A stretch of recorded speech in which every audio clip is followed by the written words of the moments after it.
नाजरीन, आज हम बात करेंगे ख़वातीन के हकूक़ के हवाले से कि साबका हुकूमतों ने ख़वातीन को क्या हकूक़ दिए, ख़वातीन क्या चाहती थी और अब आने वाले दिनों में उनको क्या हकूक़ चाहिए और वो इस हवाले से क्या कहती हैं। आए नाजरीन, चलते हैं और चल के इन ख़वातीन से बात करते हैं और इनसे पूछते हैं कि इनकी क्या तवक्कुआत थी। क्या वो ख़वातीन जो कि मुंतखब होकर असम्बलियों में आई, उन्होंने ख़वातीन के हकूक़ के लिए कोई काम भी किया कि नहीं किया। तो आए चलें और चल के इन ख़वातीन से बात करें। अस्सलाम वालेकुम, मेरा नाम सबा विर्क है और मैं पंजाब यूनिवर्सिटी जेंडर स्टडी से मास्टर्स कर रही हूँ, क्योंकि औरतों के जो राइट्स जो उन्हें मिलने चाहिए वो उन्हें नहीं मिल रहे, जो उनका हक है। इन पे काम तो बहुत सारे काम हुए हैं, काम तो बहुत हो रहा है, नो डाउट हुई हैं और आपकी ख़वातीन असम्बली में गई हैं, असम्बली में जाके उन्होंने बहुत सारा काम किया है। आप कैसे कहती हैं कुछ नहीं मिला? लेकिन जितना मतलब जितनी एफर्ट्स की गई हैं उसके मुताबिक तो उतना आउटपुट नहीं मिला जितना मिलना चाहिए। आप क्या चाहती हैं, क्या आउटपुट्स हों? आउटपुट्स ये हों कि वुमेंस के जो राइट्स हैं उन्हें वो मिलने चाहिए। उनके राइट्स जो हैं, एक तो सबसे पहले तो बात ये है कि एजुकेशन का राइट होना चाहिए, क्योंकि हमारे Pakistan backward areas, rural areas हैं, वहाँ पे बच्चियों को इतनी तालीम नहीं दी जाती। और इसके अलावा जो है एजुकेशन के उसके बाद जॉब का कुछ जो होती हैं फैमिलीज़, वो बच्चियों को जॉब वगैरह नहीं करने देती। तो इस तरह के जो राइट्स हैं वो आई थिंक मिलने चाहिए। नहीं तो आप इन फ्यूचर जो है आप क्या चाहती हो, क्या होना चाहिए? क्या होना चाहिए? जी हाँ। आई थिंक कि सबसे पहले जो ज़रूरी चीज़ है वो अवेयरनेस है। हमारी सोसाइटी में हमें चेंज लाना है और वो चेंज जब तक हम खुद अपनी सोच नहीं बदलेंगे, हमारी जो सोसाइटी है वो चेंज नहीं होगी। ऐसे तो चेंज नहीं लाया। तो सबसे पहले हमें अपनी सोच बदलनी चाहिए। मेरा नाम मुक़द्दस है और मैं पंजाब यूनिवर्सिटी से जेंडर स्टडीज़ में मास्टर्स किया अभी रिसेंटली, और रहनुमा family planning association of Pakistan से पिछले 1 साल से जो है यूथ वॉलंटियर हूँ। और मैं औरतों की जो आज़ादी और उनके राइट्स के हवाले से मैं ये कहना चाहूँगी कि इतने ज़्यादा मेरे ख्याल से उनको राइट्स नहीं मिले, ना एजुकेशन के हवाले से और ना कि और उनको अपना कोई, उन्होंने अगर कोई अपना वो लेना है, राइट लेना है या अपनी लिए कोई आवाज़ उठानी है, कोई उनको कुछ अगर किसी भी चीज़ की ज़रूरत है, तो मेरा नहीं ख्याल कि उनको जो है इतनी जो राइट्स हैं कि वो अपना जो है वो उठा सकें, आवाज़ को उठा सकें। और आप क्या समझती हैं कि जो साबका दौर हुकूमत में ख़वातीन MNA भी बनी, मिनिस्टर्स भी बनी, उसके बावजूद उन्होंने ख़वातीन के लिए कोई काम नहीं किया? ये तो सिर्फ उन्होंने अपनी हुकूमत को शो ऑफ करने के लिए किया है ना। मुझे नहीं नज़र आ रहा कि मतलब अगर जिनके पास एजुकेशन भी है उनके पास अवेयरनेस नहीं है, और जो जिनके पास अवेयरनेस भी है, एजुकेशन भी है, उनको मतलब कुछ ऐसे हैं कि घर से ही उनको परमिशंस नहीं होती कि वो मैं खुद अपनी जो है फ्रेंड की मिसाल देती हूँ कि उसने मास्टर्स किया मेरे साथ, लेकिन हर तरह की आज़ादी है, लेकिन ये है कि जॉब की उसको आज़ादी नहीं है। तो ये मतलब क्या फ़ायदा फिर हमें ऐसी एजुकेशन हासिल करने का कि हम जॉब भी नहीं कर सकते हैं, और जी घर से बाहर जाना है तो वो फिर भाई के साथ या हस्बैंड ही लेके जाए तो वही जा सकते हैं, कि औरत घर से बाहर अकेले नहीं जा सकती। इन अदर वर्ड ये है कि आपकी ख़वातीन जो असम्बलियों में भी गईं उसके बावजूद वो नाकाम रहीं। डेफिनेटली उन्होंने औरतों के लिए कुछ नहीं किया। डेफिनेटली मेरे ख्याल से तो यही। क्या अब उनको असम्बलियों में जाना चाहिए? हाँ, जाना चाहिए और औरतों के हक के लिए आवाज़ उठानी चाहिए, उनकी एजुकेशन, उनकी हेल्थ के हवाले से तो, और इसी किस्म, और जॉब्स के हवाले से जॉब्स नहीं मिलती, पढ़ लें जो डिग्री हासिल कर लेते हैं लेकिन जॉब्स भी नहीं मिलती, उसके लिए भी आवाज़ उठानी चाहिए। जी अस्सलाम वालेकुम, my name is Hadiya Nusrat और मैं पिछले कई सालों से उमूर ख़वातीन और जेंडर इश्यूज़ पर पाकिस्तान में काम करती रही हूँ। मेरा ये ख़्याल है कि जो गुज़िश्ता दौर है 5 साला, उसमें कई कामयाबियाँ हैं और कई मुश्किलात की भी निशानदही हुई हैं। इसमें जो कामयाबियाँ काबिल क़द्र हैं वो हैं कि पाकिस्तान की मुख्तलिफ़ हाउसेस में senate, national parliament and provincial parliaments, यहाँ पर औरतों की नुमाइंदगी और उनकी शराकत पहले से बहुत बेहतर देखी गई है। और ये कि उन्होंने अपने इस दौर के अंदर कई ऐसी लेजिस्लेशंस पास की हैं जिसमें औरतों पर तशद्दुद, औरतों की विरासत से मुताल्लिक़ उमूर, उनके जिस्मानी और माल के तहफ़्फ़ुज़ से मुताल्लिक़ उमूर पे बात हुई है। लेजिस्लेशंस पास हो गई हैं। अब जो चीज़ देखने की है वो ये कि क्या उन लेजिस्लेशंस ने अभी तक औरतों की, जो आम औरत है, उसकी ज़िंदगी में कोई खातिर खा तब्दीली पैदा की है कि नहीं की। क्या वो लॉ इन्फोर्समेंट बॉडीज़ उतनी सेंसिटाइज्ड हैं, उनकी इतनी अवेयरनेस है, वो इतनी अथॉरिटी रखती हैं कि उन लेजिस्लेशंस की बुनियाद पे औरतों को तहफ़्फ़ुज़ अता कर सकें। दूसरी चीज़ ये जो देखी गई है कि इस किस्म की सोच में, यानी जो उमूर ख़वातीन को बेहतर कर सके, उसकी नुमाइंदगी क्या हमने सोशल सेक्टर में भी तब्दीली की हैसियत से देखी है। हेल्थ है, एजुकेशन है, सोशल सर्विसेज हैं, क्या इनमें भी औरतों की नुमाइंदगी बेहतर हुई है? उनकी आवाज़ क्या पहले से बेहतर है? क्या पॉलिसीज़ उनके मसाइल का सही मानों में एड्रेस कर रही हैं उनके मसाइल को? और आया उसके लिए एक जायज़ बजट भी एलोकेट किया गया है? तो जेंडर मेन स्ट्रीम बजटिंग के मामले में कम से कम सोच में कुछ तब्दीली आई है या नहीं आई है?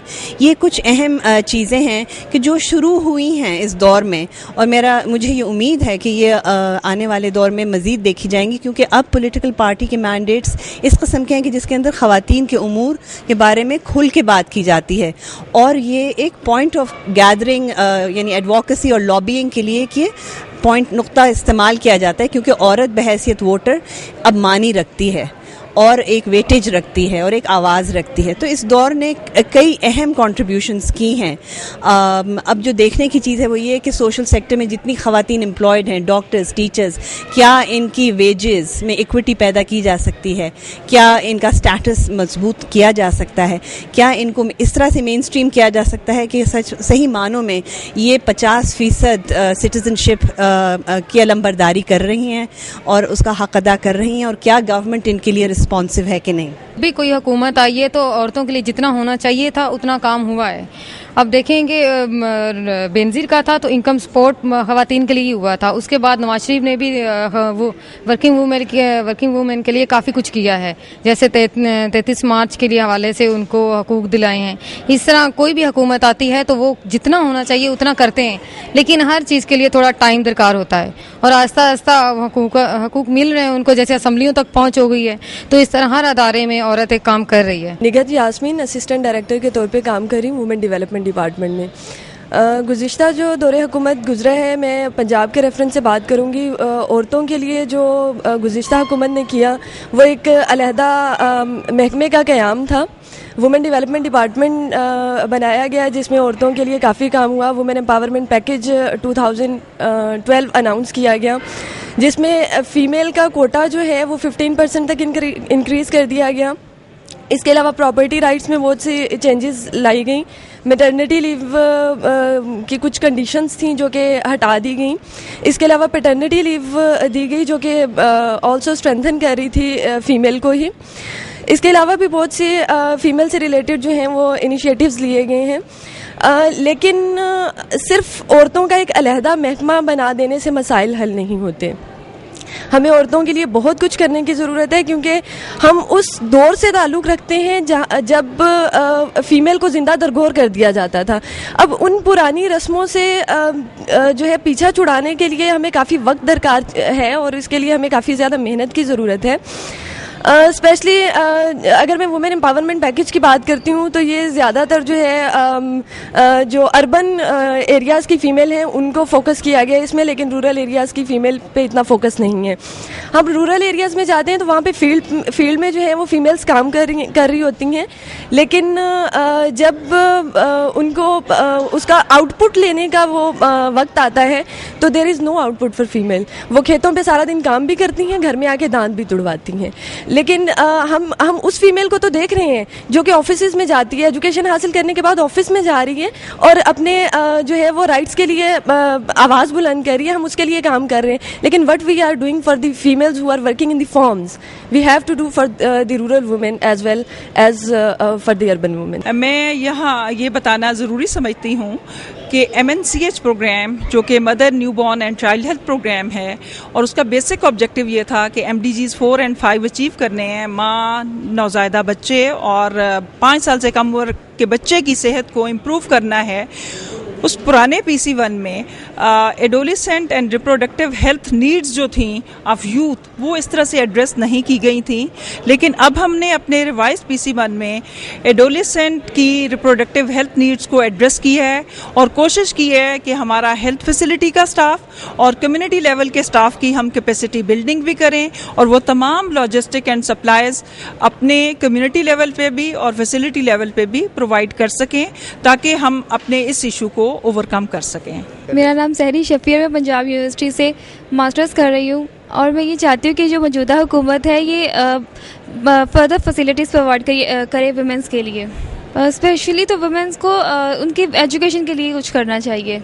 तो आपको मिल रही है आपकी यूनिवर्सिटी में? वो मैं तो पढ़ रही हूँ, लेकिन ये जो दूसरे एरियाज है, जो बैकवर्ड एरियाज है, वहाँ पर लोगों की जो सोच है वो डिफरेंट है। क्या सोच है? वो नहीं चाहते कि बच्चियाँ पढ़े, वो मैट्रिक से ज़्यादा नहीं अलाउ करते हैं अपने बच्चों को। जैसा कि मैं वुमेन डेवलपमेंट डिपार्टमेंट से हूँ और जो गवर्नमेंट की बहुत सारी इनिशिएटिव्स हैं जिन्होंने वुमेन को बहुत फेवर दिया, जैसे लैंड रिफॉर्म्स हैं और स्टैम्प ड्यूटी वेव ऑफ है और 15% कोटा इम्प्लीमेंटेशन है ऑल जॉब्स में, और इस तरह से वन टाइम एडिशनल ट्रांसफ़र है और बहुत सारे वुमेन एम्पावरमेंट पैकेज के ऐसे इनिशिएटिव्स हैं जिन्होंने फीमेल्स को बहुत फेवर दिया। इसी तरह से हम चाहते हैं कि नेक्स्ट गवर्नमेंट में भी कुछ ऐसे इनिशिएटिव्स आएँ और इसकी प्रैक्टिकल इम्प्लीमेंटेशन की जाए ताकि जो भी फीमेल्स का एक जो मतलब उनके प्रॉपर राइट्स नहीं दिए जा रहे प्रोविंस में, उनको इंश्योर किया जा सके। जी ठीक है, ख़वातीन को थी काफ़ी ज़्यादा तवक्कुआत थी कि हम थोड़ा सा और हमारा कुछ बेहतरी आई है। मैं ये नहीं कहूँगी कि टोटली फेल हो गई हैं ये गवर्नमेंट्स कुछ करने में, बेहतरी ज़रूर आई है, लेकिन हमें अभी और भी ज़्यादा तवक्कुआत हैं क्योंकि कहीं काफ़ी सतहों पर जॉब्स में और उस तरह से हमें उस तरह नुमाइंदगी नहीं मिल रही, खासतौर पे पॉलिसी मेकिंग लेवल पर। तो मैं समझती हूँ कम्प्लीमेंट्री ये चीज़ें हो जाएँ कि मतलब ऑप्शनल ना रहे, कम्प्लीमेंट्री ख़वातीन को इसका हिस्सा बनाया जाए इन चीज़ों का। तो मैं आने वाली गवर्नमेंट से ये तवक्कुआत रखती हूँ कि अब जो नई गवर्नमेंट बन रही है उसमें ज़्यादा से ज़्यादा ख़वातीन को पॉलिसी लेवल पर नुमाइंदगी दी जाए, लॉज बनाने में, पॉलिसीज़ बनाने में। बेहतरी आई है नो डाउट, इसमें बिल्कुल नहीं कहूँगी कि हम टोटली फेल हो गए हैं, कुछ काफ़ी बेहतरी है, लेकिन मज़ीद और चाहते हैं हम कि ये कंपल्सरी हो जाए ये चीज़ सब। मैं एक स्टूडेंट हूँ और जहाँ तक ये ख्याल है कि वुमेंस को उनके राइट्स मिले हैं या नहीं, तो ज़रूर ये नहीं है कि पाकिस्तान में अगर आप देखे जाए ना तो कह सकते हैं कि अब क्योंकि लोग लिटरेट हो गए हैं जिसकी वजह से आप कह सकते हो कि वुमेंस को उनके राइट्स मिल रहे हैं। लेकिन अगर वैसे देखा जाए जहाँ पे इलिटरेट पीपल्स हैं ना, तो वहाँ पे आप कह सकते हो कि वुमेंस को उनके राइट्स नहीं मिलते, यानी कि इक्वालिटी के ऊपर उनको नहीं ला रहे। जैसे कि इस्लाम में कहा गया है कि आपको वुमेंस और जो मेंस हैं उनको इक्वली जो है उनके राइट्स डिस्ट्रीब्यूट होने चाहिए।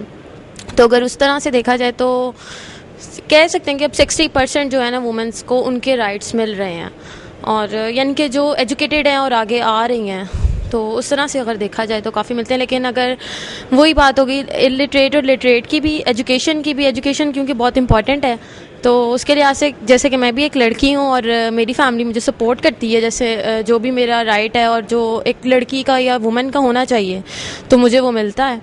औरतों के जो हकूक़ हैं उनको पूरे मिलने चाहिए।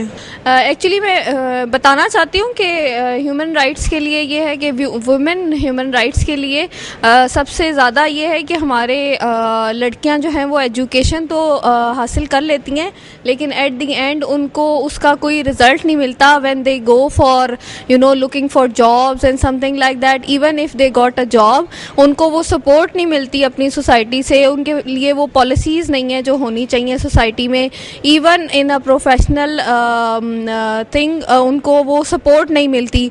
इफ़ दे हैव किड्स, उनको वो रिलैक्सेशन नहीं मिलती कि because they are doing and performing two of the jobs, one is at home and one is at office, so she is doing a double job in her life.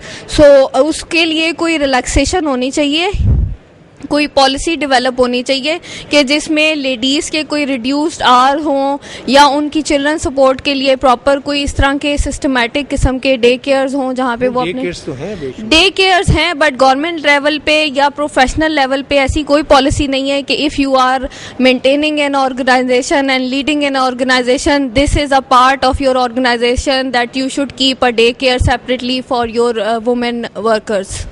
So that's it. आपने sport की बात की, sport आप क्या कहती हैं कि department का हेड ऑफ डिपार्टमेंट आपको सपोर्ट करे या आपके हस्बैंड आपको सपोर्ट करें? हस्बैंड की तो सपोर्ट इतनी होगी आपके साथ कि he will let you work and he will help you out, like you can manage like with your kids and your job, then it's okay for him.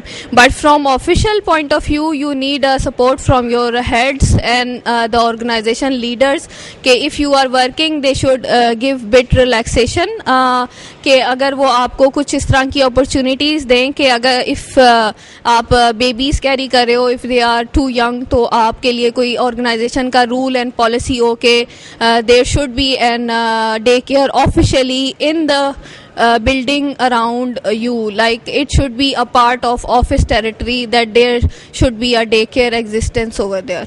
नाज़रीन, आपने देखा कि हमने मुख्तलिफ ख़वातीन से बात की, स्टूडेंट से बात की, यंग जनरेशन से बात की कि यंग जनरेशन क्या कहती है, और उनमें से बेशतर ख़वातीन का ये कहना था कि असम्बलियों में मुंतखब होकर ख़वातीन तो आ गई, लेकिन उन ख़वातीन ने ख़वातीन के हकूक़ के लिए कुछ नहीं किया. आज की खातून आज भी उसी तरह अपने हकूक़ की जंग लड़ रही है, और इस खातून की जंग जो है वो कब ख़त्म होगी? क्या आने वाली हुकूमत इन ख़वातीन को उनका हक दिलवा सकेगी? क्या ये ख़वातीन जो है मुल्क में और पाकिस्तान में एक अच्छे मुआशरे की तरह अपनी ज़िंदगी बसर कर सकेंगी? तो आपने ये सब कुछ देखा, आप समझते हैं कौन कसूरवार है, कौन जिम्मेदार है, और हुकूमतों को, आइंदा आने वाली हुकूमतों को इन ख़वातीन के लिए क्या करना है? नाज़रीन, इसके साथ ही अपने मेज़बान फैसल दुरानी को, कैमरामैन अमीन के साथ इजाज़त दीजिए. अल्लाह आपका, मेरा और पूरे मुल्क का हामी और नासर हो. अल्लाह हाफिज़.